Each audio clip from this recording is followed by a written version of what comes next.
விருதுநகர் மாவட்டம் திருச்சுழி பகுதியில் அரசியல் சார்பற்ற தொண்டு நிறுவனம் என்ற பெயரில் திமுகவினர் தேர்தல் பிரச்சார கூட்டத்திற்கு ஏற்பாடு செய்தது குறித்து மாவட்ட தேர்தல் அதிகாரியிடம் அஇஅதிமுக புகார் மனு அளித்துள்ளது.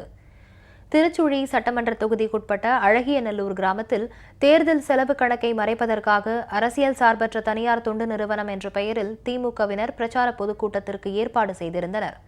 இதில் முழுக்க அப்பகுதியைச் சேர்ந்த திமுகவினரும் பெண் நிர்வாகிகளும் பங்கேற்றனர். தனியார் தொண்டு நிறுவனத்தை சேர்ந்தவர்கள் என்ற பெயரில் சில பெண்கள் மட்டுமே அழைத்து வரப்பட்டிருந்தனர். இந்த கூட்டத்தில் திமுகவைச் சேர்ந்த கனிமொழி, முன்னாள் அமைச்சர்கள் தங்கம் தென்னரசு, KKSSR ராமச்சந்திரன் மற்றும் முக்கிய திமுக நிர்வாகிகளும் பங்கேற்றனர். தேர்தல் செலவு கணக்கை மறைக்கும் முயற்சியாக இந்த கூட்டம் நடத்தப்பட்டதால் இதுகுறித்து அப்பகுதி அஇஅதிமுகவின் நிர்வாகிகள் மாவட்ட தேர்தல் அதிகாரியிடம் புகார் அளித்துள்ளனர். இதனிடையே விருதுநகரில் நடைபெற்ற திமுக மகளிரணி கூட்டத்திற்கு அழைத்து வரப்பட்டவர்களுக்கு திமுகவினர் பணப்பட்டுவாடா செய்தனர். தேர்தல் தோல்வி பயம் காரணமாக அவர்கள் இச்செயலில் ஈடுபட்டது பொதுமக்களிடையே கடும் அதிருப்தியை ஏற்படுத்தியது. திமுகவினரின் இந்த தேர்தல் விதிமுறை மீறல் குறித்து தேர்தல் அதிகாரிகளிடம் அஇஅதிமுகவினர் புகார் தெரிவித்தனர்.